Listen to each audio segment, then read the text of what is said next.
Hello, and welcome to the Early American Brass Band Podcast. I'm Chris Triano, joined always by my friend Stephen Canastresi, Hello, hello. and this is episode number 6, where we'll be talking about so much, Yeah. with Jari Villanueva from Baltimore, Maryland. We're going to be talking about the history of taps, Jari's time in the Air Force Band, his time as a field musician reenactor, his time with the Federal City Brass Band, the 26th North Carolina Band. It's a good one. Yeah, I mean, this one is just packed full of history, personal experience, and he's such a good speaker and so friendly. And we were really lucky to have the opportunity to chat with him, and we hope to have him on a few more times at least to talk about some other stuff. So, yeah, I think you're really going to enjoy this one. So, Stephen, before we get going, where can our listeners help support us? Anywhere you get podcasts, you can find us, and it really helps if you like the show, subscribe to the show, rate the show if that's a function on the platform of your choosing. And what would really help is if you subscribe to the YouTube channel. We're also there. We upload the episodes there. And just share the episode, any episode, with anyone you think might be interested. I mean, we love recording these episodes, and there's a lot of history here. So if there's anyone in your life that, might enjoy listening to people talk for an hour or so about Civil War music and in that time period, please share the show with them. And with YouTube, we are hoping, and sometime in the future, to use that as a platform to drop the episodes, but also to host some exclusive YouTube content also. So that will, at some point, become its own destination for early American brass band podcast content. Definitely. And we'll be Yeah. sure to let you know in the episode when that starts becoming a thing. But might as well subscribe now and use YouTube as a source now as well. That would be very helpful. Yeah. So here is our interview with Jari Villanueva. Enjoy. All right, welcome, Mr. Jari Villanueva, to episode number 6. We're super excited to have you on the podcast this afternoon. At first, would you like to maybe start with giving us a little bit of your very early years, maybe when you started getting into music, or if you came from a musical family, those sorts of early details? Well, great. First of all, let me say thank you for having me on this podcast. I think it's a terrific thing that both you guys are doing, helping to bring forth the history of this almost overlooked period of our musical history in the United States. Sure. The mid-19th century was just full of some really wonderful music, and it is the genesis of what we know as today as the concert band movement and everything. Everything seems to start in that mid-19th century. Mm-hmm. Well, I actually started playing trumpet way back in the 1960s when I was in elementary school. I'm actually I'm an immigrant. I was born in Finland, and we came over here with the family in the 1950s, moved to Northeast Baltimore, went through a public school system in Baltimore City. Then I got a scholarship for Peabody Conservatory, first going to the preparatory department for 2 years, and then landing in the conservatory where I studied with Don Tyson on trumpet. My undergraduate degree, was in education. So while I was there, I was really much into thinking that my career was going to be in education, doing high school or elementary school band. Mm-hmm. And while I was at Peabody, I had just great opportunities for performance. For example, of course, the band that was playing in the band and orchestra at Peabody. But also at the time I was there was a great renaissance in Baltimore. Following the riots of 1968, the new mayor, William Donald Schaefer, spent the 1970s basically touting about how great Baltimore was and doing a great renaissance, building Harbor Place that still attracts people every year down to the Inner Harbor. He was also very into arts. He helped form arts organization, and because of that, I found myself being able to put together groups to perform all around Baltimore. We did a lot of performances at Hopkins Plaza, at the War Memorial Plaza in front of City Hall, and throughout the city. Mm-hmm. Really wonderful time. Then, of course, in 1976 was the bicentennial of our nation, and that really just exploded with a lot of playing opportunities. And one of the biggest ones I had was playing with a group called the Peabody Ragtime Ensemble. We were styled after the New England Conservatory Ragtime Ensemble that was popular in the early 70s after that movie, The Sting. Oh, yeah. And then after that, I played with a lot of different groups, and in 1980, got a position teaching high school. I was at the Baltimore City College, which is the third oldest high school in the United States. Taught there for a couple years, and then dropped out of teaching to go back and do my master's degree full time.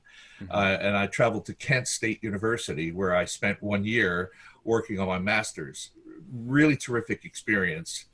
Came back here, taught for half a year, and then won the audition with the Air Force Band in 1985. So in 1985, I joined up, and I spent 23 years with that great organization. And if I could go back tomorrow, I would.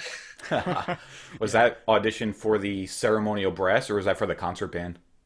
That was for the ceremonial brass. At that time, when I took the audition, it was called the ceremonial band.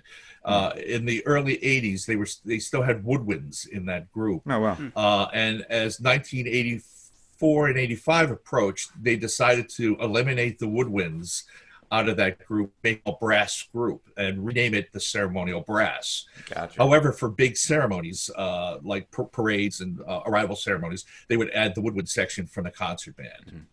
Makes sense. Makes sense. Did you spend your whole career in the ceremonial unit, or did you switch around between that and concerts sometimes? Well, what's really wonderful is that I was able to substitute here and there with the band. You know, one of my greatest joys was playing a 2-week tour on fourth trumpet with the Airmen of Note. Wow. Yeah, That's down awesome. in Florida. Yeah. Not bad. Yeah. You know, playing with those guys was just unbelievable. I did leave the ceremonial brass for about 1.5 to 2 years when I shifted over to music production. Because when I came into the band, they knew that I had arranging chops, and also I developed computer skills, copying music. So trombone player Rob Mesite, good buddy of mine, was on the copyist staff, and he was itching to get back and do some playing. So we swapped. And so for 1.5 years, I went over and worked as an arranger for the ceremonial brass, still providing them arrangements as I always had done, but also working as a copyist. Unfortunately, now music copyists, it's a dead art now, and unfortunately, for sure, everybody could provide their scores on computer. But I got homesick for the ceremonial brass. I really enjoyed doing the ceremonies at Arlington Cemetery. So I moved back and then did other roles within the band. I worked as an assistant drum major for many years, and got to lead the band on some really incredible performances, and kept playing and writing arrangements. You did a lot of bugling with the Air Force Band, right? Was that a position that was separate from the ceremonial brass, or when you guys were already in Arlington for a ceremony, did whatever trumpet player was on the job, did they take that bugle role as well there? Well, bugling in the Air Force Band, and I think it still is the same, the buglers from the ceremonial brass are charged with playing or sounding taps at Arlington National Cemetery. And not all funerals have an entire band at the same time. So it will be just a separate bugler who will go out and sound taps at smaller ceremonies at Arlington. When the band plays at a funeral, a trumpeter from within the band steps out of formation and sounds the call. Okay. But we also we had it where one person for 1 month, every month, would do nothing but bugle duties. And we called them, of course, the bugler of the month. And they got to go out and do every little bugle ceremony, whether it be maybe a change of command ceremony, retirement ceremony where they just wanted a bugle call, the numerous cemetery funeral honors, and also playing funerals outside of Arlington. So we would travel. I traveled as far as Erie, Pennsylvania to sound taps. And one time even was flown out to Missouri for the funeral for a former congressman who had passed away. Wow. Now, was the Bugler of the Month viewed as an honor, or was that kind of like going down the list and kind of a job? Well, it was a duty, and certainly, it was one that everyone took very seriously, because it's really something for a lone bugler to stand there. You're the only one, and if you crack a note, it's like everyone's going to know. And so there was a bit of pressure with each one of those performances. And one of the great things about the Air Force Band is that they've been able to attract such really first-rate trumpeters who go out there and sound calls. And I will tell you that it was during my time with the Air Force Band that I got involved heavily with Civil War. I had always been interested in the Civil War when I was a kid. I loved going to the library, but I remember that the first books I ever looked through was the American Heritage 2-volume set on the Civil War. And then I found a book called by the Francis Lord book on drummer boys. Oh yeah, the Civil. Yep. Yeah. That was the standard back then. That came out like in the mid '60s. Yeah. And for many years, that was like the book if you wanted to know anything about Civil War music. And so I had always had this interest in the Civil War, but of course, teaching and gigging and then being in the Air Force Band, sort of fell to the wayside. But while I was in the Air Force Band, and I can remember this as if it happened yesterday, I was on the bus sitting behind the drum major, Chief Stevens, and this was probably like the late 80s. And he turned around and he asked me, "Do you know how taps came about?" And I did the stare, and I had no idea. And so I went home and I started looking up information. And of course, 1980s is, prior to any kind of internet searches. Right. So I did it the old-fashioned way. I started hitting libraries. I went down to the Library of Congress, the National Archives. I took a trip up to Carlisle, the military library up there. And then started making phone calls and finding out who was the best, where was the best information on bugling, taps, and bugles itself. And along the way, met some really terrific people. I guess my mentor, as far as the bugling went, bugles, was a guy named Jack Carter. And Jack was an engineer by trade who spent his entire life collecting bugles. And his collection was just absolutely phenomenal. And he seemed to know everything about every type of bugle ever made. Interesting. So that got me going on this long trip, this journey into learning about bugling. And then, of course, the Civil War. And so I figured, well, the best way to learn about Civil War bugling is to get yourself a good bugle, get yourself the proper uniforms, and fix yourself up with a reenactment unit and go out there and start spending some weekends and see what they do. Wow. And I found a great unit, the 3rd United States Infantry reenactment group. They are the Civil War version of the Old Guard today, what became the Old Guard at Arlington. And they were known as the Buff Sticks during the Civil War. They were the professional soldiers. And of course, since, I was a professional military guy at the time, I wanted to be in a unit where they took like the uniform seriously, making sure the buttons were polished and things like that. So, well, I'm glad you brought up taps. In preparation this morning, I was on YouTube, and I found an old clip of you from the History Channel, Oh, going through the history of taps, and that was great to watch because I needed a little bit of a refresher. And what really stood out to me in that video was the bugle you were playing. Do you mind talking a little bit about that instrument? Is that a personal instrument? yes, I have a few of those. Those are what are called clarons. They are a French instrument. Just like the uniforms of the Civil War, the tactics of the Civil War, we borrowed everything from the French. In fact, George McClellan, as a young captain, had gone over to France to study, French military tactics, and the uniform was basically changed prior to the Civil War to almost look like French uniforms. In fact, some early units had much more French designed uniforms, and of course the Zouaves, which came about, French design. Yeah. But the horn that I've been using is a copper clarion. I have a couple of them. Some few are unmarked, a couple all marked, like Clem Brothers of Philadelphia, another one is Bauer of Chicago, and these are copper with a brass garland on it. These bugles were pitched in the key of C, all of them. If the standard infantry bugle was in C. However, a lot of buglers used what was called a pigtail crook to lower it into the key of B flat. I've been trying to figure out why B flat. Maybe it's just because it was easier to play in that key. But you'll see a lot of photos of buglers at that time with the clarion and the crook on it.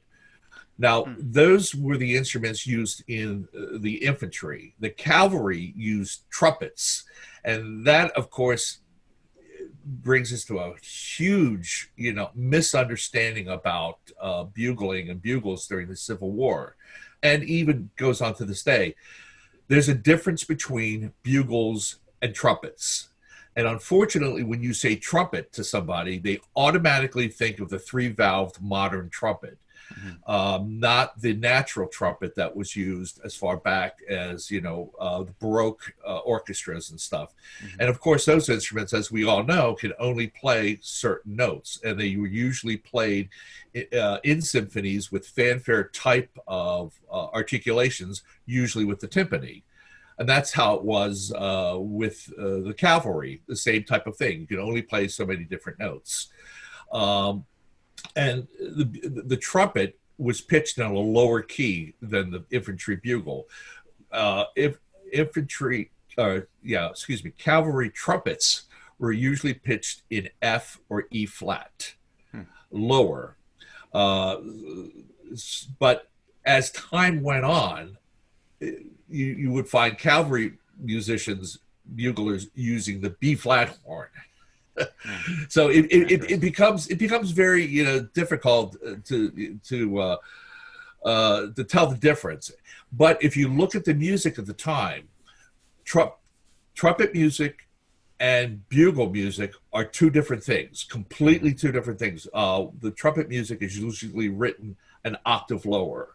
It's the same way as any Mozart or Beethoven symphony. It's in that lower octave, while the bugle is written in a higher pitch. They still are based on the overtone series, though. Of course. Now, for the Civil War, when field musicians enlisted or became buglers, were they enlisting people that could already play trumpet or the bugle, or were they enlisted as soldiers or as field musicians and then told, all right, you need to learn this instrument for the entire regiment? The answer is yes. All of the above. All of the above. You find stories of musicians who came in, who had some experience playing brass instruments, and they were made the company bugler. You would learn the calls. Now, fifers and drummers, of course, they were of a much younger age. Buglers, you tend to see a little bit older. Because, of course, as we know, as brass players, it takes a little longer to develop a decent embouchure to play the instrument. Fifes and drums, boy, and this is one of the things about reenactment that I learned. Kids pick up fifes and drums so quickly You know, I would go to a reenactment and hear a kid who would be beating on drums and a kid who would be playing fifes, and they were just awful. 2 months later, they'd be playing Downfall of Paris. Wow. And you adapt to it so quickly as a kid. It's like learning a language. It's so much easier when you're younger. So you see a lot of these buglers who are a little bit older and usually have played a brass instrument before. Now, there was schools set up, as you know. The most famous one we know of was at Governor's Island. It was called the School of Practice, where they would send these musicians to be trained up, not only to further their skills as musicians, but also to learn how to be soldiers. And so from those schools, they would then go to a unit, usually one of the professional or units, not the volunteer units, because the volunteer units usually brought their own. Gotcha. The regulars, excuse me, that's what I was trying to think. Okay. Yeah.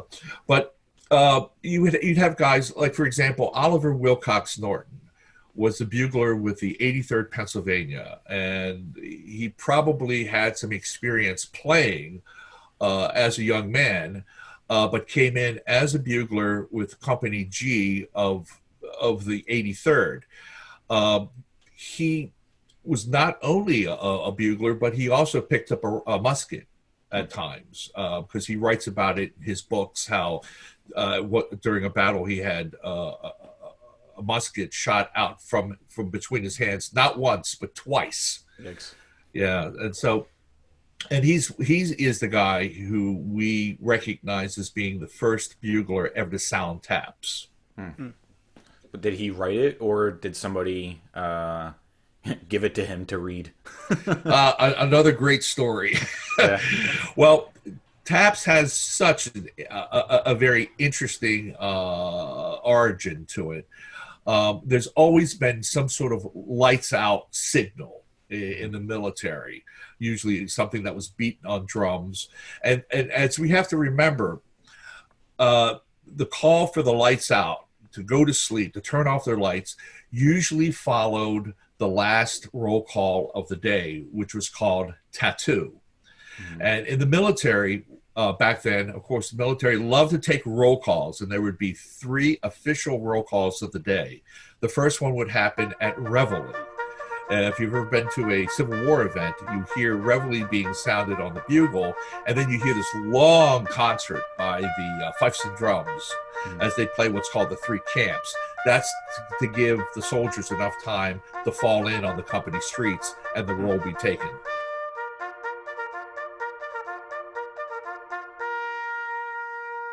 The second roll call of the day was taken at the end of the duty day, which was called retreat. And retreat doesn't mean to run away from the face of the enemy. It means the ending of the duty day and another roll call. Then the final roll call of the day was the tattoo. And the tattoo, which dates back to the 12th century, was usually run by the provost or the sergeant major of a garrison, who would take a drummer and they'd go through the town beating the tattoo. And this was not only a signal for the soldiers to return back to the garrison for the final roll call, but also a signal for the barkeeps to stop serving liquor. There you go. So that's where this do din tap toe, the Dutch, comes from. And of course, I'm probably going to get a lot of people, arguing, no, that's not what that means. And yeah, I understand. And I've tried to figure that out myself.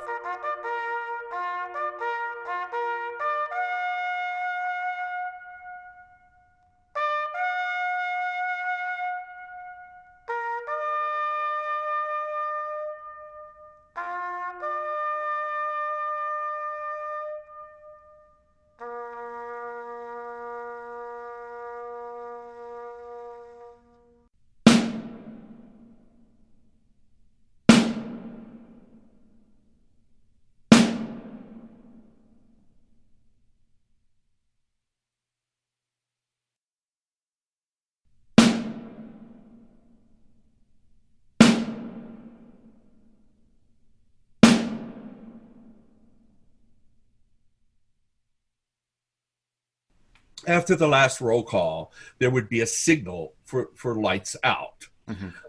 Now, in the infantry manuals of the time, the call for lights out was one that was taken from the French tactics.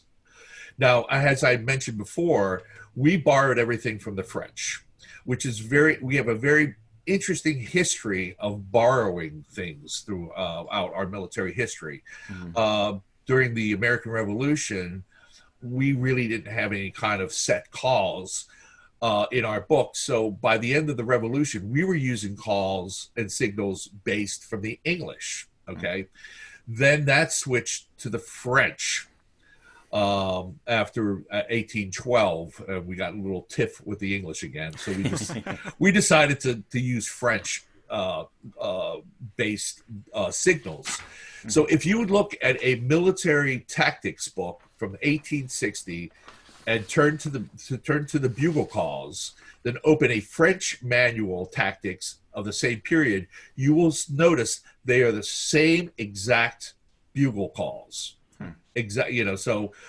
So the call for extinguished lights was a call that Napoleon liked. It sounds like this.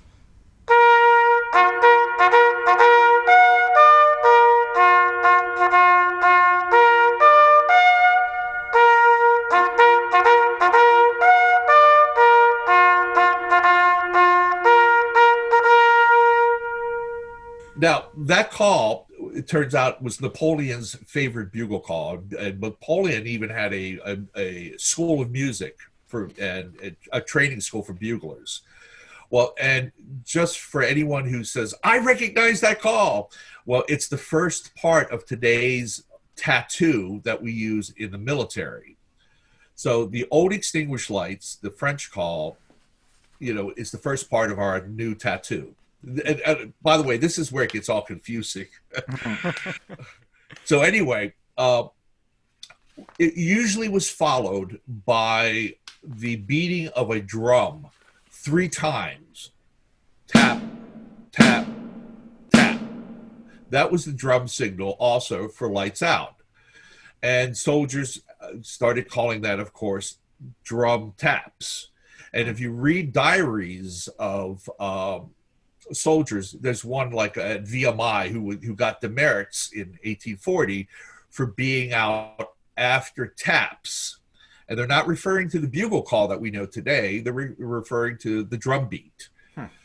So now enter Daniel Adams Butterfield, who was from Utica, New York, the son of John Butterfield, a very prominent businessman who started an overland express service that was to later become American Express.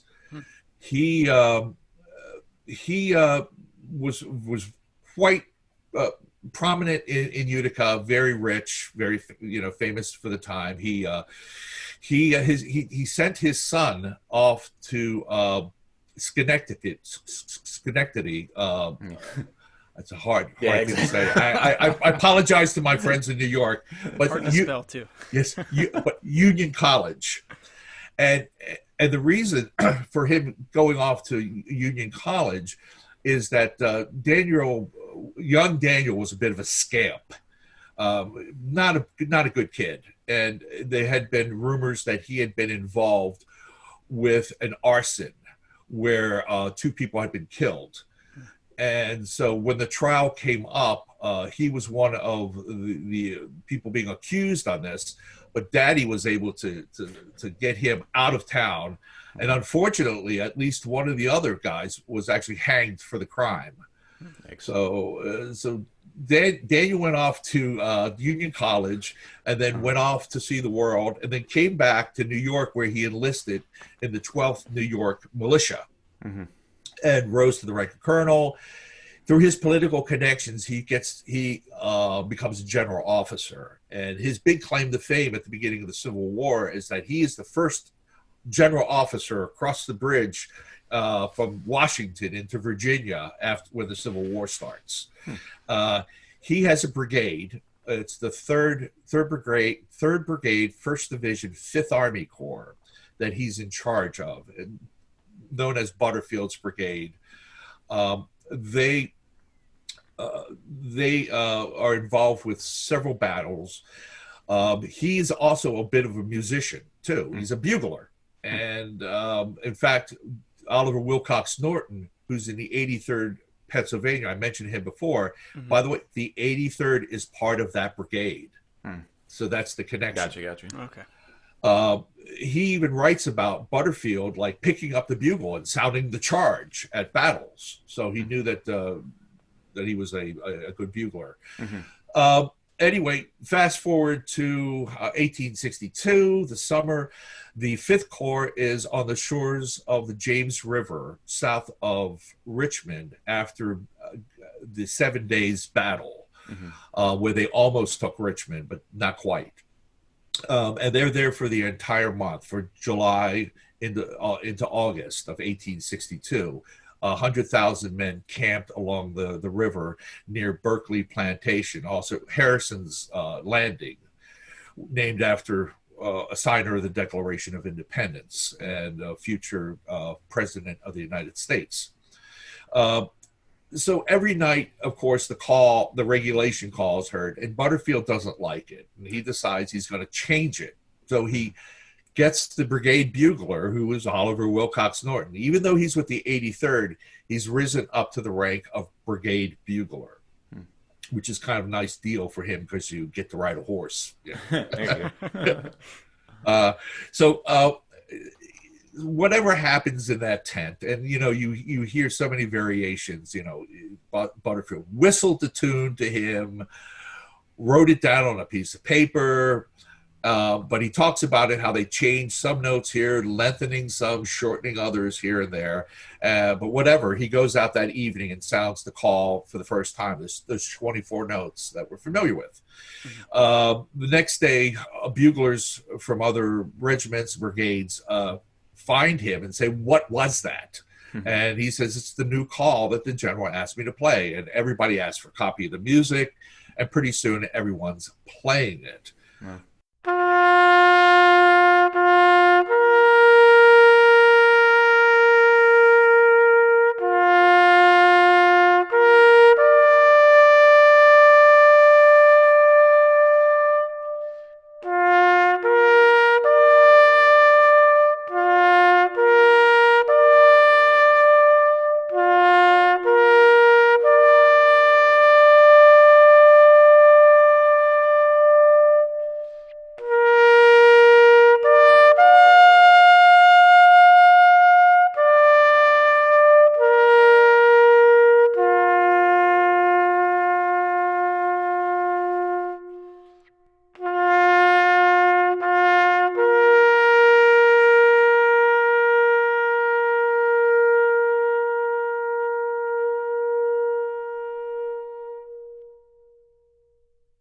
But no one seems to know where the call came from. Did Butterfield make it up from his mind, or was it something? Well, it turns out that the call exists in an early manual, in the United States manual, in a trumpet call called, interestingly enough, tattoo. And it's an early tattoo that goes out of use prior to the Civil War. And if you look at the last 6.5 measures of this old tattoo, you'll find the notes of taps. And if you look at it and compare it with the modern taps, you'll see what Norton was talking about, like lengthening some notes and slowing some notes down here. So the question was, if this manual went out of use by the Civil War, how the heck did Butterfield know about it? And it turns out that when he was in the New York militia prior to the Civil War, he was training using old manuals. And there's actually documentation that states that. So he would have known the call. He probably had it in the back of his head and said, "Hey, nobody's using this call. I could probably just fix it up a little bit, and we got a brand new call."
So that's how taps came into being.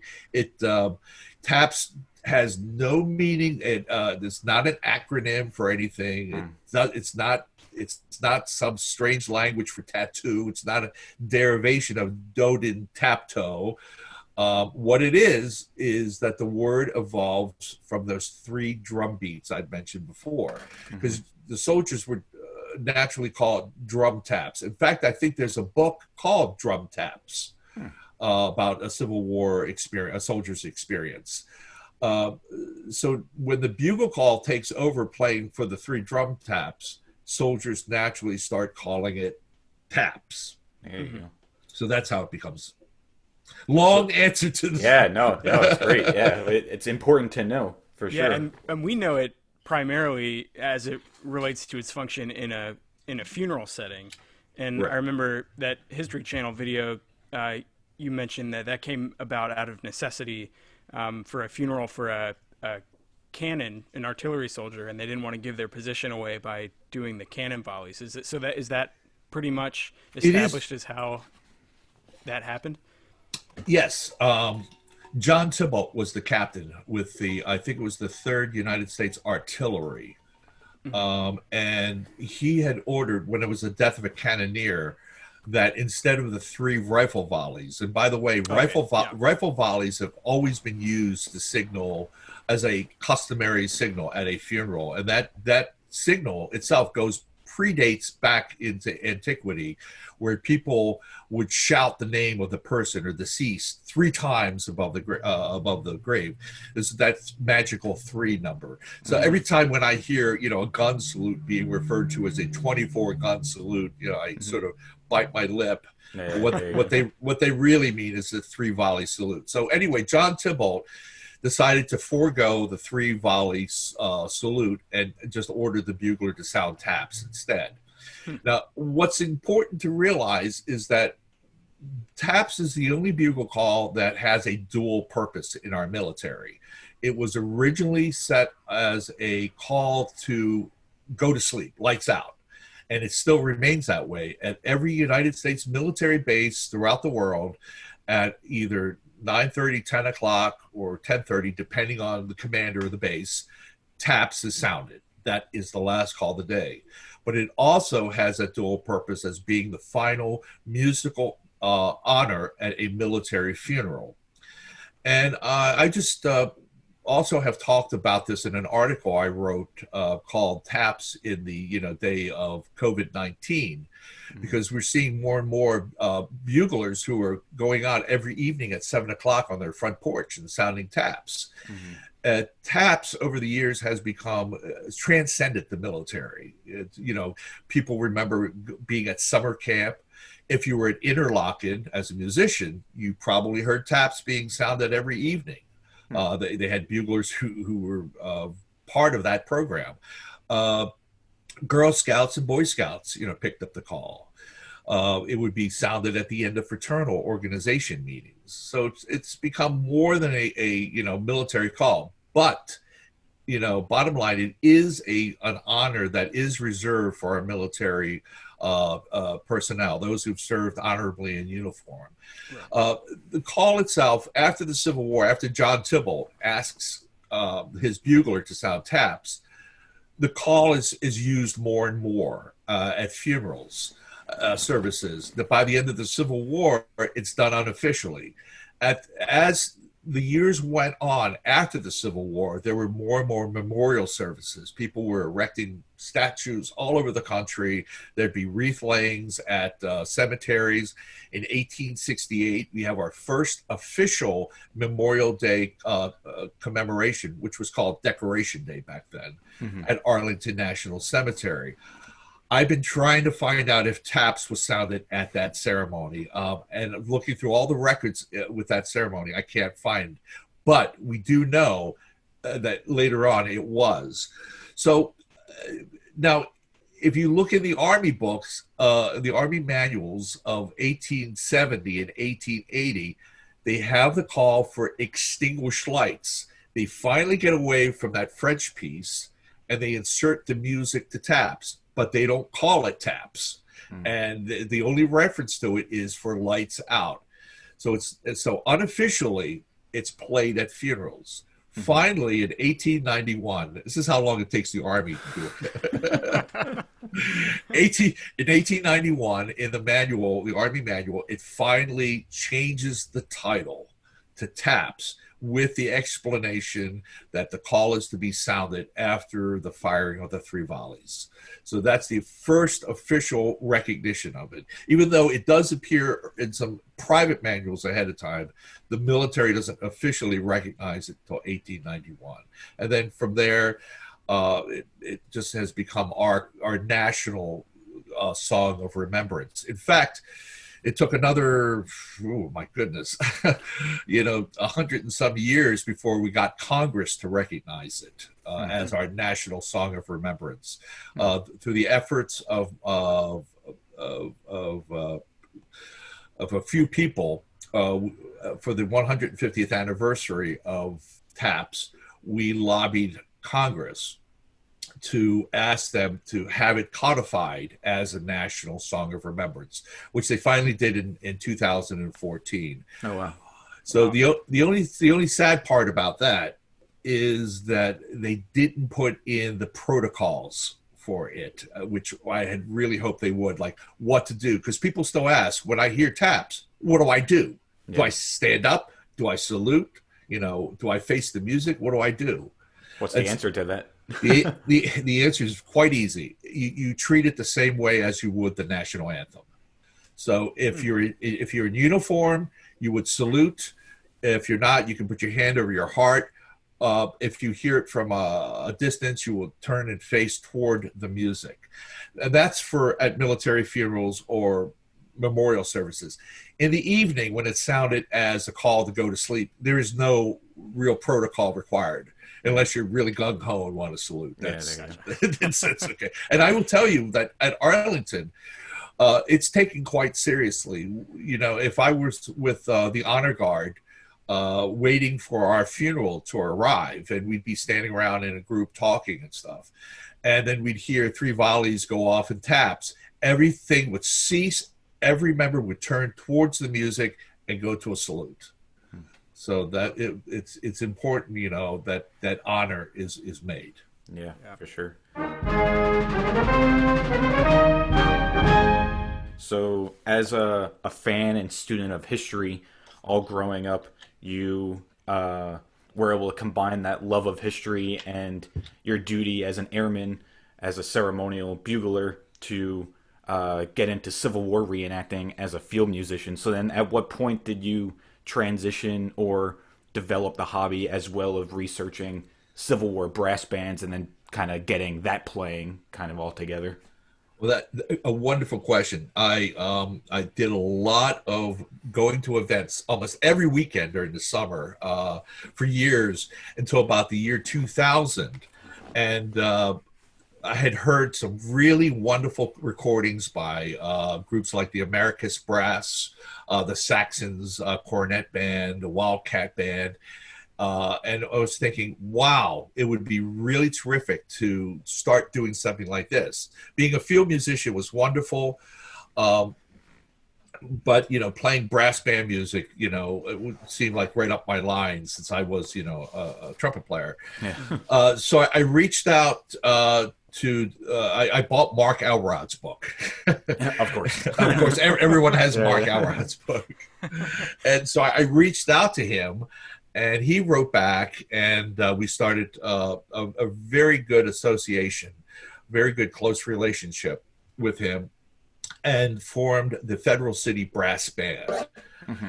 And that band started in 2001. Our first gigs or performances were in 2002 with the 140th anniversary of the Battle of Antietam. That was the first thing that we did. And so right from the start, we wanted to do it correctly. And thank goodness I had folks like Mark and other folks who said, okay, if you want to do it correctly, here's what you got to do. I reached out to Saxon's cornet band too, and they were wonderful. Nikki Hughes, who's been their drum major for, I think since the Wilson administration. Nikki, if you're listening to this, sorry. He was wonderful, and he provided a lot of great information. And so we decided, number one, if we're going to do this, we're going to do it right. We're going to, get the correct instruments. We're going to find the correct arrangements. We're going to get the correct uniforms. Now, the Federal City Brass is a little different than most reenactment groups, bands, in that the majority of those bands will represent a specific band during the Civil War. Mm-hmm. The 42nd Pennsylvania, the 47th Pennsylvania, the Wildcat Band, the 1st Brigade Band. But we decided early on that it's wonderful to pick one story, but it would be so much better if we could encompass everything and talk about, what it was like, generically. Mm-hmm. for musicians, for brass musicians during the Civil War. So that's why we decided to always say at our concerts, you're looking at the representation of what a band would have looked like during the Civil War period. Mm-hmm. That way that we would not be confined to a certain repertoire. That we could play a lot of different things, and of course we reached into the Manchester Cornet Band Library, the 3rd New Hampshire Band Library. Saxons provided a lot of great stuff. Of course, there was stuff that was online at the Library of Congress. Mark Elrod has an incredible library, and there were band books, of course, that were printed just right after the Civil War, the Squires book, for example. And Mark has, I believe, all 3 volumes of that. And of course, there are the American Brass Journal that everybody knows. Of course. Which, by the way, brings up a sore point with me. Being a bugler, brings up a kind of sore point with me. If you look at those arrangements, it's scored for the E flat, B flat, what they call altos. Oh, yeah, and then it has an E flat trumpet part in it, right? Correct. That's what I was gonna. And everybody seems to play that wrong. They play it in the wrong octave. They want to play it like it was written for a E flat trumpet, but it's actually in the upper register, but it's actually lower.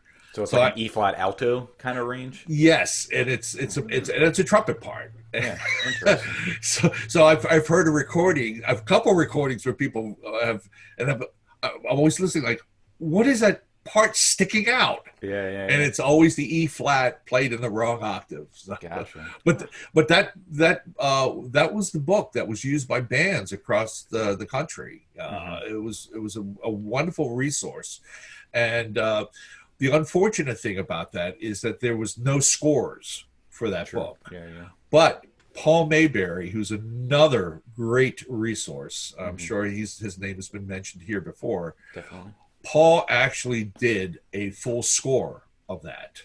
Oh. So it's out there somewhere. And very helpful. Yes, very helpful. And if you're looking to see how these bands, this band music was arranged, it's great to look at that as a start. It's also great to look at Squires, and of course there are some original scores that are out there. I believe that the 3rd New Hampshire, there's some manuscripts that still exist. So if we could double back real quick to the physical appearance and the uniforms, I had a question looking at a bunch of different Civil War reenacting and modern day early American brass bands and looking at their pictures and uniforms. Yeah. I'm seeing, or it appears at least to me, that the Federal City Brass Band is one of the few ensembles that utilizes a sash as a part of their uniform. Could you talk about that a little bit? Correct. We've been asked about that. I had talked with the Wildcat Band about it. They said, at one time we used to also do that. It has to be remembered that the brass bands were usually town bands, organized groups brought into service for a regiment. And these bands were like the showcase, the showpiece of a regiment. And colonels wanted to have them spiffy, have them wear white gloves and dress up as much as possible. Also, the pay was a little higher for these musicians than the regular soldier too.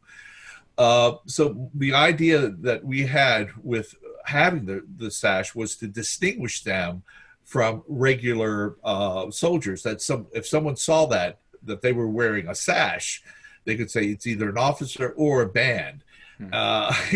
And we also, the other thing we did is that we decided, instead of wearing the standard forage caps, was to wear the French style kepi. And on it, at the very top, if you'll notice, we have an eagle pin, Civil War eagle pin. And the reason for that is that we found a couple photos of, bands of that time period who were, they had something a little different about them. And so, which is kind of good, because I remember at one reenactment, one of our guys was walking around and somebody said, "Oh, there's the band."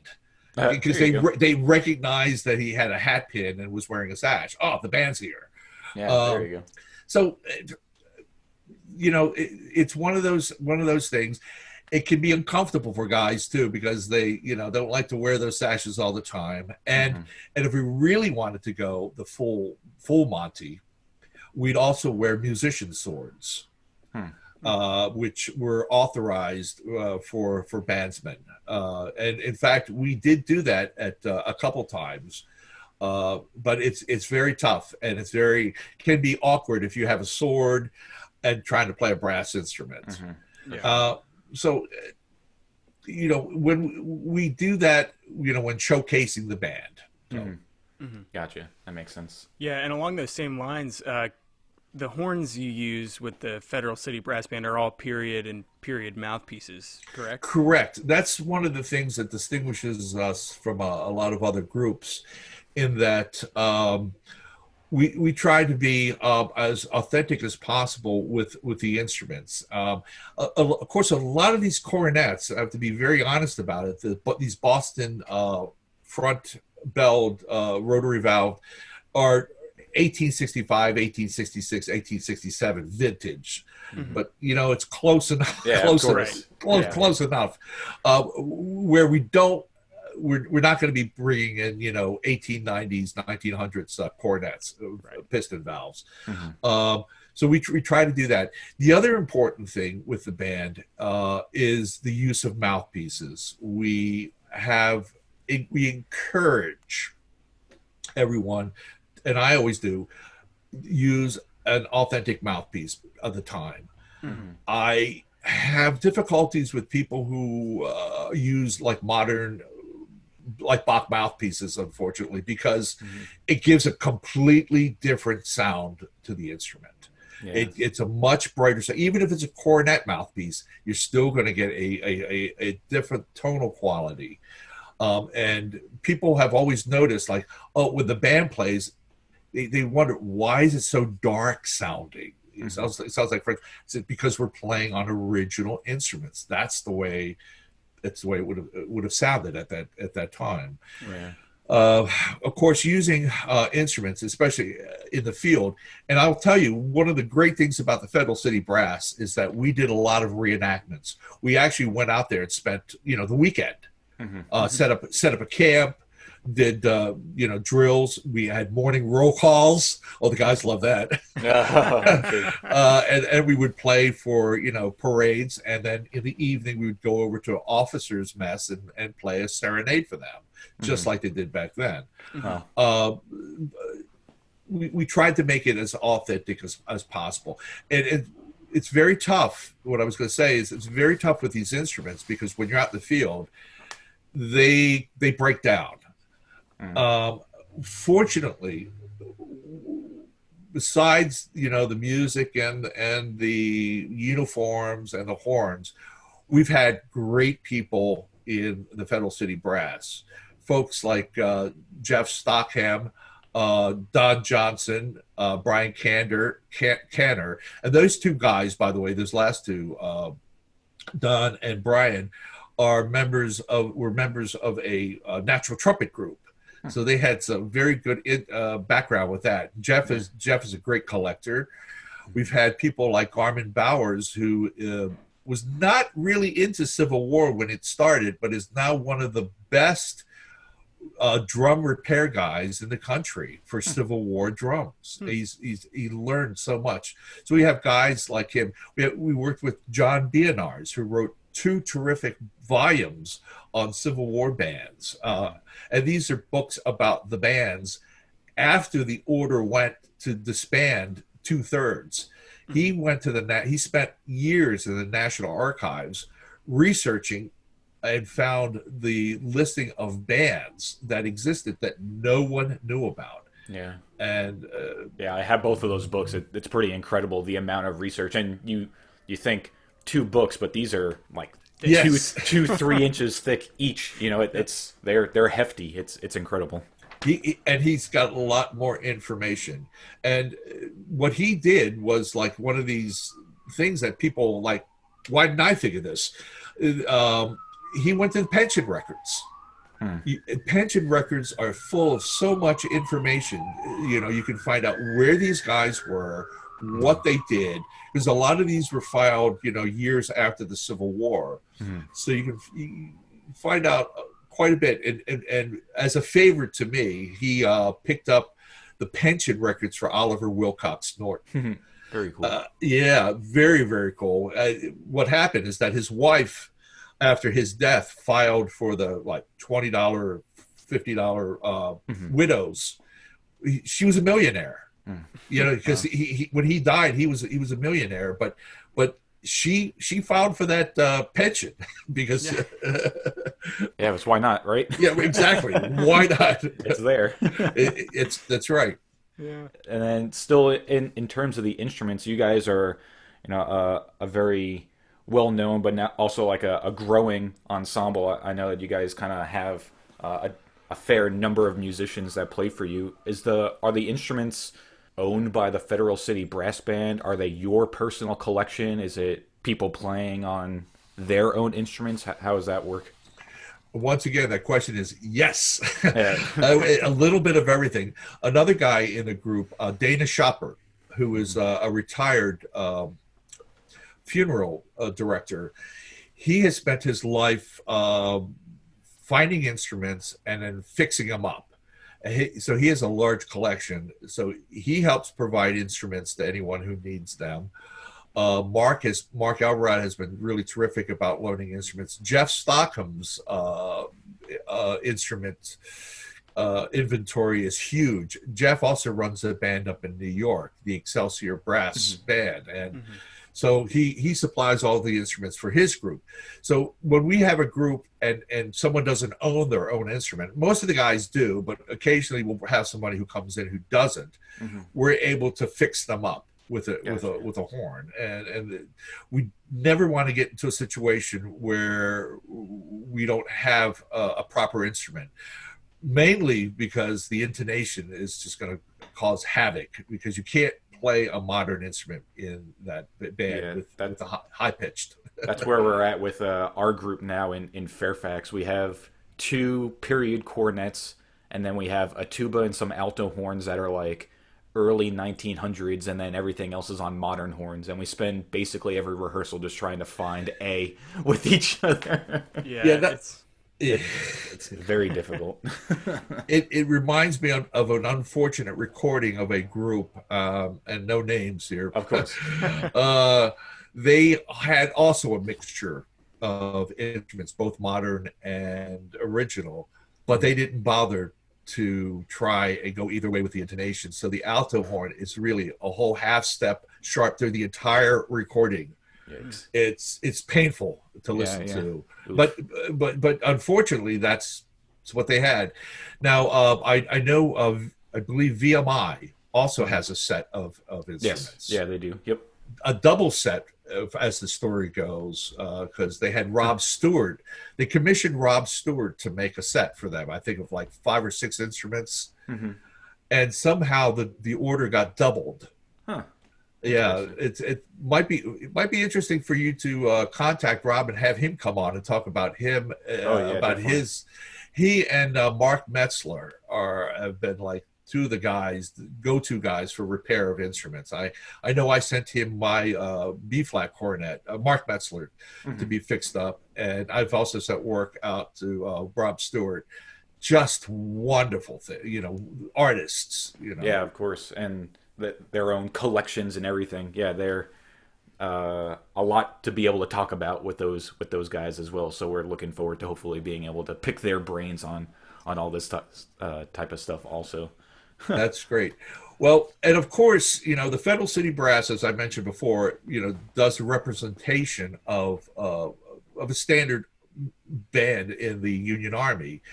On the other side, we have our 26th North Carolina band, Hmm. which I'll touch on briefly because I know we could spend an Oh yeah, I'm entire sure. show just on that. Right. And our standard joke is that we just flip the coats on inside out. It's the inside lining. Yeah. Right. But in reality, when we decided to do that group, we went once again just all out in the research, deciding to get the exact material of the uniform that the band had. So we went to Ben Tart and found he made us material. We went to Greg Starbuck for the hats. We went to the Moravian Foundation in North Carolina for music.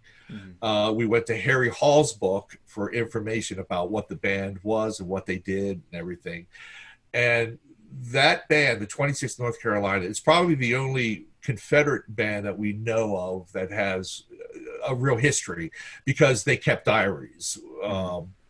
And of course, Harry Hall's wonderful dissertation in the 1950s, which led to his book on the 26th North Carolina, is just wonderful. And we had the great honor of that band of going down to North Carolina, meeting the descendants of the original band members, Wow.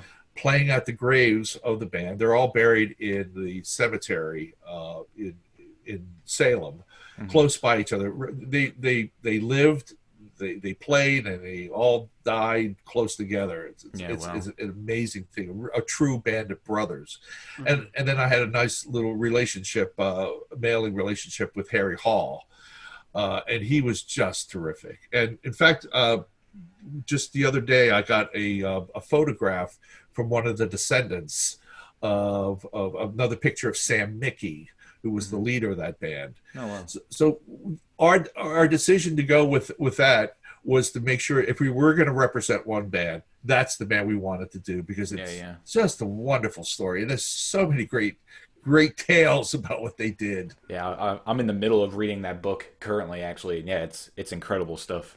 It really is. And they were, of course, they're the band that was under fire at Gettysburg on the second day, Hmm. that they had formed up with the 11th North Carolina reluctantly at first because Hmm. they did not want to leave their wounded comrades. Hmm. They were doing hospital duty when they got Hmm. the order to go and play, and they did not want to leave, not because they were afraid of playing, but because they didn't want to leave their friends. Yeah. Um, and so they did, and there's that great quote from Lieutenant Colonel Fremantle about the band playing Yeah. Yeah. Yeah. while all the bombs hissing and all that stuff. Yeah. and Definitely. and then of course, and you'll probably find this in the book, that afterwards on the march back to Virginia after the defeat at Gettysburg, the band was called to the headquarters of General Lee, Hmm. and they went there. Sam Mickey went there, and he was shaking in his boots because he was sure that they were going to be told that you guys are going to need to swap your Oh instruments yeah. for muskets. Yeah. And just the opposite happened. Lee had mentioned to them that no, he thought they were the best band in the Confederate Army. And then he made that great quote, I don't believe we can have an army without music. Yeah. So Lee's talking about the 26th North Carolina. So it's a great tribute to those men who played. It's also a great understanding of the military mind, knowing that music was so important to the morale, to the spiritual morale of men, to listening to the music every day to keep them in line when marching and stuff. It's a powerful thing. Yeah, definitely. Bands on both sides did the same thing. They not only played for the parades, the dress parades, and they played the serenades, they played church services too. They played hymns on Sunday morning, which was very important to the men. And they also had the unfortunate duty of playing for executions too. A prisoner would be brought out to be executed. The band would lead the way playing the Dead March in Saul. And you'll read about this in the book, that the band was given the task of loading the rifles, because they would have muskets for each one of the firing squad, but one rifle was blanks, not bullets. So everybody would have the idea that they didn't kill the guy. Right. And there's a great story in the book about how this prisoner was brought out, that he had run away two times, and they said they put him out. They read the order of execution, and it says, and then, much to the relief of everyone, and certainly the one involved, another order was brought out giving his full pardon and his return to the company. And it's then, like the phone ringing on the Green Mile, right? Exactly. But then the diary goes on. But then he was killed, at Gettysburg, and it's like, oh. So sad stories like that, and then you're going to read the funny story about about bugling, because a commander decided to use one of the cornet players from the 26th to do bugling for brigade drill. Mm-hmm. And you have to read the story, because the guy didn't know any one bugle call from another, because they were the brass band. They were not the field musicians. For sure. Mm-hmm. So he was given the book, but he didn't look at it. And they went out there on horseback, and every time the general would shout, by the left flank, you're supposed to play a call, and then they shout march, and he would just make up calls, just make up sounds. And he said they rode back to the camp in silence. He said, I was never asked to do it again. That could be like a comedy, like a movie just on that type of thing. That sounds like National Lampoon or something. Yeah, I could just only imagine, the faces of these soldiers out there. Like, what the hell was that? Yeah, exactly. That's hilarious. Yeah. So, but brass bands were just so important in the everyday life of soldiers, since they didn't, have what we have today in the way of any kind of recordings. And of course, the bands played the popular tunes of the day. Operatic arias were so popular. Mm-hmm. The British-style ballads they loved. And of course, all the great marches, the marches written by people like Claudio Grafula. Claudio Grafula's music was heard everywhere, even by Confederate bands, because bands would visit each other and they would copy out parts into their own books. And so it's amazing. I mean, Grafula was like the John Philip Sousa of the Civil War. Wrote great music, and we have a lot of his music in our libraries today. And he is the guy. He and then Patrick Gilmore helped set what is to become the modern concert band movement in the United States. Gilmore then takes it to the next step. Then he dies, and John Philip Sousa takes up the mantle, and boom, there we go, off to the races. Right. Going back a little bit, in reference to the Federal City Brass Band's repertoire that you guys play, I know you're talking about the period instruments, the historically correct uniforms. In terms of the music that you guys play, are you reading out of books of the original manuscript? Are you reading on re-engraved music? Is it new arrangements? How does that work? we have to use re-engraved music, and I spent a lot of time working and taking the music and putting it into finale, and then creating parts for all the band. And when I would do an arrangement for the band, or transcription or edition, I would set it up so that the music could be set up landscape, so it could be shrunk down, so it could be put onto marching folders, or it would be put for sit down situations. Mm-hmm. The reason for it is that to correct, obviously, make corrections with errors in notes, to try to put in articulations and dynamics so that the group would be more cohesive. One of the issues with reading the original manuscripts, and it's wonderful that they did this, and I know that, back in 1960, Frederick Fennell's group, they all read off those that manuscript. Yeah, and in fact, and Saxon's cornet band, one of the things I've always admired about them is that they were reading. Everybody copied out their books by hand. Oh wow. Yeah, which is pretty cool. We made the choice that we wanted to do it, have the music, engraved. And when I did it, I would I found some Civil War fonts, of course, and I tried to make the music look period, like as if it were printed during that time, as much as possible. Mm-hmm. So yeah, we would do that, and that's just one of the things that we had to do in order to bring this music. And of course, it helped if you had somebody who was coming into the band for the first time. Oh yeah, definitely. Yeah. Yeah, I can't imagine it in our group with college-age students, if somebody needs to drop in at the last second, having them read, out of the Manchester books, that stuff is very difficult to read. So exactly. And if, it'd be great if we had a consistency of players that played all the time. That would be one thing. Mm-hmm. But a lot of these bands back then, and I found this out just by doing reenactments. A lot of these bands, they would have a certain amount of music memorized. Like when I was in the ceremonial brass with the Air Force, we had 4 or 5 memorized marches that the conductor could just pull up and say, Queen City, boom, we'd play it, or this march, boom, Billboard March, boom, we'd play it. To this day, we, the Federal City Brass, if we're doing a little parade, we would do Battle Hymn of the Republic and Rally Round the Flag memorized, because we've played it so much. Yeah. And I was, as we would be doing this, I was thinking, this is probably how they did it back then. They had a few pieces that the band knew really, really well.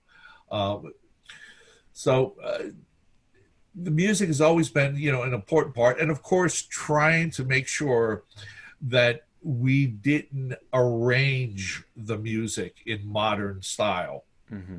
As being an arranger myself, the temptation is to write in maybe some modern harmonies, or perhaps even write a nice little counter melody in the trombone or baritone part, like you would find in marches and stuff.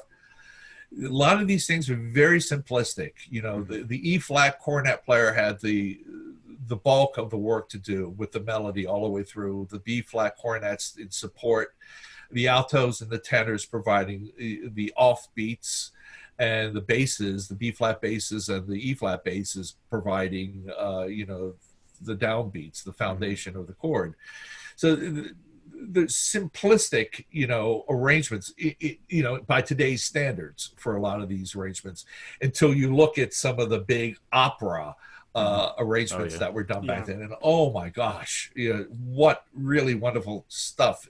The Port Royal band, for example, just incredible stuff. But they had, incredible people writing for that band. I think his name Ingalls was his name. Mm-hmm. Yeah. That's one of the joys that I know Steven and I have been finding playing in the band that we play with down in Virginia. How when new people come in, which at a university is happening each semester, but people come in and want to play, and they're like, all right, yep, we are going to play Yankee Doodle, Battle Cry of Freedom, When Johnny Comes Marching Home, and that's like what they're expecting to play. But then here's all this like Right. meaty brass band rep that has difficult, parts in every voice, and like people are needing to practice, and Yeah. like Yeah. to see the shock that this type of music existed in like the 1850s.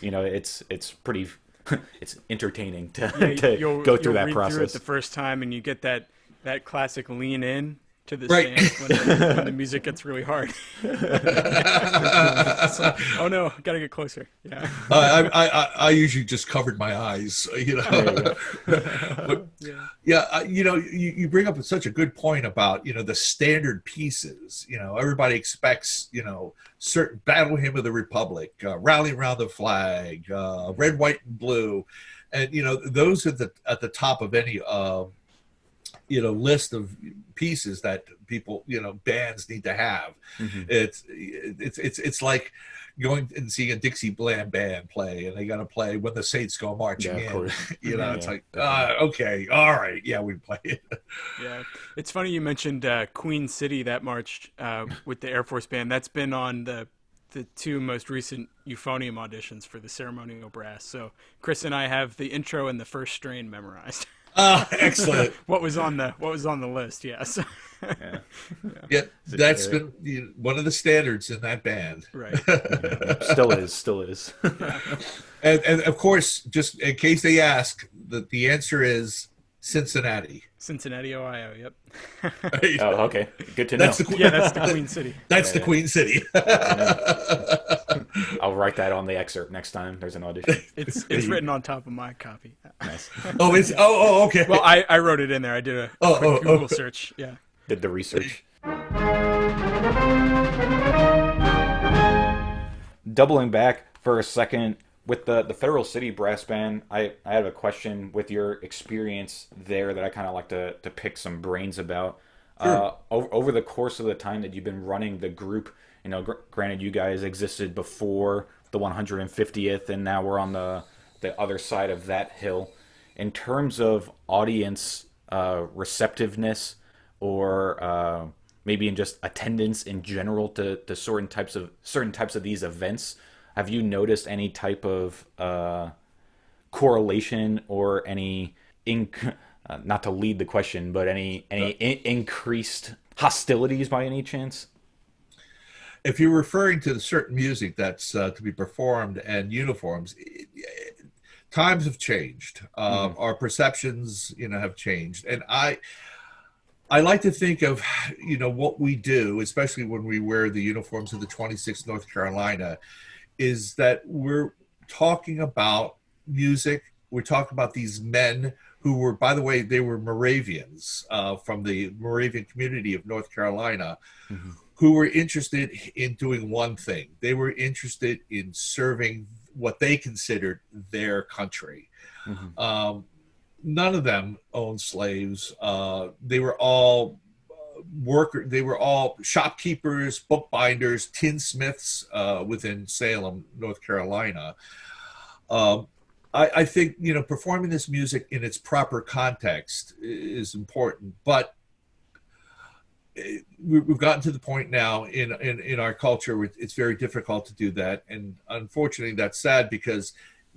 Especially with the story of the North Carolina boys, it's a wonderful story about how these guys persevered for 4 years, and then of course what they did afterwards is just as important.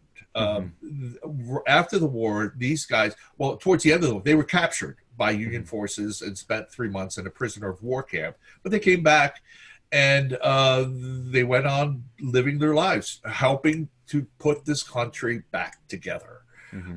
And it's so interesting to see photographs of the band members getting older as the years progress into the late 19th century. I've noticed with our audiences that they are receptive, that when we play things in its proper context, it's understandable. Yeah. It's the case with everything in this vein of conversation, with the music, with monuments, with the flag. It's context and knowledge about what you're talking about is everything, I think. Absolutely. And if we were to do an event and someone has said they're not comfortable with us doing something in particular, we would honor that. I wouldn't want to, ruffle any feathers. But when we do our presentation, it's important. I mean, for example, the night of the surrender, Lincoln went out on the balcony to address people and, everything. And he called for the band to play Dixie. Yeah. And he had said, the Attorney General, I got advice from him, and he said, yes, we can play it. Yeah, and Dixie was actually a favorite piece of Lincoln's. He had heard it many, many times just before the war. There was even a campaign song that used that melody. So, like I said, context. Right. So it's that's all in relation to your 26th impression. I know that your Federal City presentation, being in Baltimore could be a little bit safer, but at the same time, Baltimore in the Civil War doesn't have the cleanest history either. So how does that work? It is tough. Baltimore was called Mob Town, and of course, when on April 19th, 1861, they had the members of the 6th Massachusetts that were coming through. And if you're not familiar with Baltimore, there are basically 2 train stations you had to deal with if you were coming from the north on the way to Washington. You would get off the train in East Baltimore at President Street Station, which is in Little Italy, or section of Baltimore. You'd have to walk across Pratt Street or be on a train, a horse-drawn train across Pratt Street over to Camden Yards or Camden Station, where the baseball stadium is today. In fact, that's how Lincoln snuck through on his way. Well, anyway, Baltimore had always been full of Southern sympathizers. It was a town, of course, north of Baltimore. Lincoln was very concerned that if the town did fall into Confederate hands, it could be trouble for Washington. So, and people, quite honestly, were not happy with seeing federal troops or militias, actually, that were soon to become federalized, coming through their town. And things got heated on April 19th when the 6th Massachusetts rolled through. And instead of going on the trains, they marched through the town. And of course, a mob gathered, stones were thrown, and the troops opened fire. There were 6 members, I believe 6 members of the regiment that were killed, and number of citizens killed.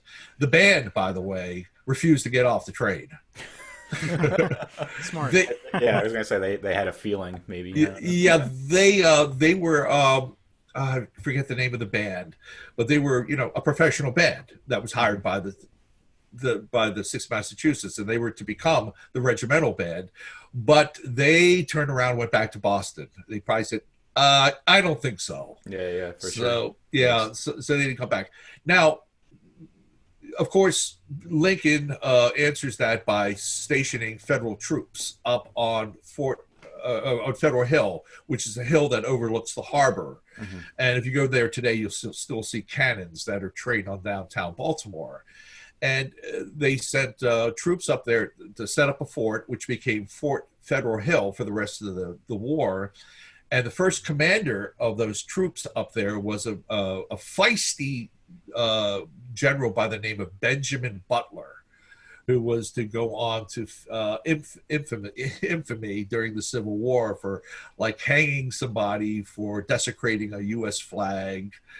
He was not a nice guy, but he threatened Baltimore, said, look, if you get out of line, we've got these cannons trained right on downtown Baltimore. Yeah. So, a couple weeks later, the 1st New Hampshire comes through Baltimore. And once again, people start gathering. And they're afraid, oh my gosh, this is going to be another, this is going to be a repeat of what happened before. Now, what the 1st New Hampshire brought was a secret weapon. And it was in the form of their drum major, Francis Harvey Pike, who was better known as Saxey Pike. And he was a tall guy.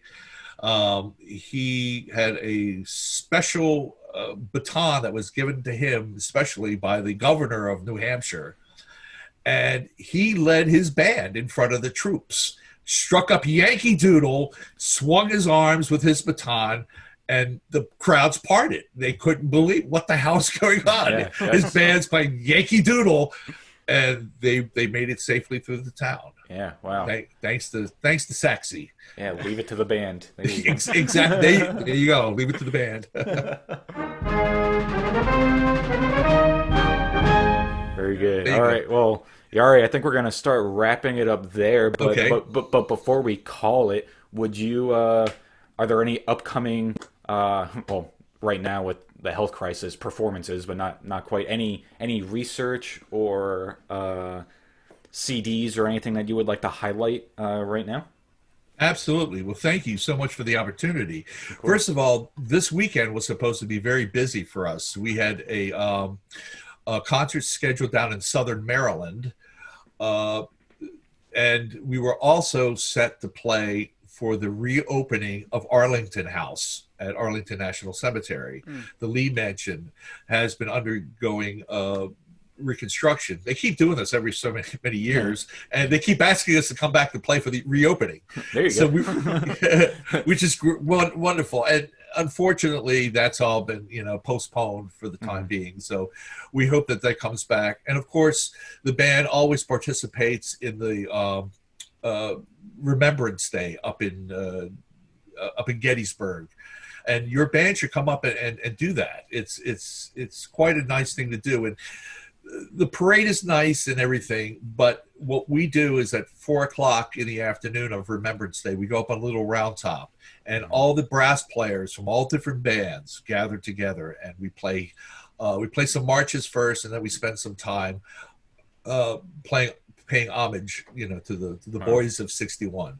Yeah. Now, for folks who are interested, the Federal City Brass has three CDs. Our first one that we did was called Pride of the Regiment. Our second one that we did is called Better Than Rations or Medicine, which the title is taken from a letter of a soldier who wrote home and, was talking about the brass band music, that it was, better than rations or medicine. And our third one is Hurrah for the Union, and it's music of Abraham Lincoln and the Civil War. So it's music that Lincoln would have heard during his time. We include two pieces that Lincoln didn't hear. The piece that was scheduled to be performed for him at Ford's Theater the night he was assassinated, a piece called Honor to Our Soldiers, written by William Withers, the band director, orchestra conductor, and the funeral march, one of the funeral marches for Abraham Lincoln. A lot of that album, a lot of that CD was recorded at Ford's Theater. We performed there a couple times, and the band was incredibly honored to be asked to come back on the 150th anniversary of the assassination. They had a special program that evening, which ended at the time that Lincoln was assassinated, and then played at the morning ceremony after when they announced his death. So it was just an incredible evening. The Federal City Brass has been involved with some really wonderful projects over its existence of almost 20 years. And I really cannot say enough great things about the people who have participated with the band and have put up with me, because I've acted as cornet player, as the drum major for the band, and conductor for the band. And it's been wonderful. So we have these great 3 CDs that we've done. I also run a couple Facebook pages. Where Federal City Brass Band has its own Facebook page. The 26th North Carolina has its own Facebook page. I've done one that's called Civil War Band. I try to put in, if anyone sends a video of their band, their Civil War band playing, or if I see something, I'll post it up there and try to put information. I also have a thing called Civil War Bugler. I also have my big one, which is called Taps Bugler. It's a Facebook page, and also www.tapsbugler.com, where you can go and find information about anything about bugling from the Civil War on, and a lot of information on taps. And last but not least, I also run the Facebook page, John Philip Sousa. David Lauren, who is a saxophone player and tremendous arranger down in Dallas, started this Facebook page years ago, and it was basically languishing there with like 300 people who liked it. So I asked him to let me on, and we've got it up to a couple, maybe 8,000 now, I think. I'm not sure. You have good numbers last time I checked. and I'm always trying to find some great information about Sousa. And one of the other great resources I've also mentioned, and a big shout out should go out to Lars Schissel. Lars, of course, is at the Library of Congress, and he has been kind enough to send me scores, music, photographs. When the band played at the Library of Congress one time, he brought us into this room. You know, we were all like warming up. He says, "Oh, guys, follow me, follow me, follow me." When we walked into the room, he opens up a box, and there is the original note that Lincoln sent to the band leader, Scala, of the Marine Band, saying, you know, Mrs. Lincoln would like to talk to the leader of the band. And we're all staring at the original piece of paper. And it's, wow. I saw that picture in the Lincoln and the Music book. Yes. Yeah, there's a picture of it, so that's awesome that you were able to see the original. Yeah, we were all like jumped back. No, I don't. We were so afraid to go close to it, but he's been really wonderful and provides a lot of great information. So between the CDs, the wonderful people who've played, you know, with our group, you know, I can't say, you know, enough, because, you know, you do a lot of work, you try to do a lot of research, but none of it can possibly happen without, you know, having great people. And I should also, so I get fed tonight. Should do a great shout out to Heather Faust, who was our manager for a long time. And Heather really was a really strong force behind the band for many, many, many, many years. And she happens to be my wife. Oh, there you go. So, that helps. Yes. So a lot of great stuff. And along the way, I've met some just absolutely wonderful people. Getting a chance to meet people like Frederick Fennell, Raul Camus, Mark Elrod, Paul Mayberry, you know, all the big names in this, you know, just meeting with them and having a chat with them has just been phenomenal. And so I hope that this hobby, if we want to call it a hobby, still stays on for a long time, because it's so important to our history in our country that we look at this great brass band movement of the mid-19th century. For sure. And all those sentiments are reciprocated from us to you as well. We can't thank you enough for all your contributions to, again, we'll put it in air quotes, the hobby of preserving this music and everything you've done, and for taking the time to talk to us today. So thank you so much. Sure. And let me just end with this one last great quote that Garmin Bauer said, you know, about like, when you listening to our music, it's what history sounds like, you know. And when I thought about that quote for a long time, and when you hear a band playing original music on original horns, this is what history sounds like. Thank you again to Jari Villanueva for coming out onto Zoom for his interview with us this afternoon. We could have gone on for hours and hours. We edited this episode to remove some content, but then to also cut out some of the sections where we were saying how oh man, this could be a whole hour episode by itself. So we already have an outline of all the multiple more times that we will have Jari on to speak with us, and we're incredibly excited for those times as well. Yeah. This episode's featured album is one of the albums that Jari was mentioning at the end of that podcast, by the Federal City Brass Band, Hurrah for the Union. This is the album that utilizes all the music that President Lincoln would have heard in the White House at the time of his presidency, as well as two tunes that are directly related to Lincoln, but unfortunately ones that he wouldn't have heard while he was still alive. So we're going to post some information about that album, including where you can purchase it and where you can listen to it on our show notes section of our website. And we hope that you check out Hurrah for the Union, music of Abraham Lincoln and the Civil War by the Federal City Brass Band.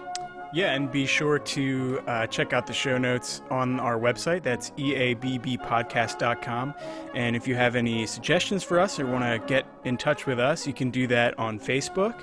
We're on Facebook if you just search the Early American Brass Band Podcast. You can also email us at eabb.podcast@gmail.com. And like we said before, if you're enjoying the show, please like, subscribe, rate, and review on your chosen platform. That really helps us out. We're also on YouTube. You can find us there, and we mentioned that eventually that's going to have some exclusive content there, so you can get out ahead of that by subscribing now. And I think that just about wraps it up. So we'll talk to you on episode 7. Thank you.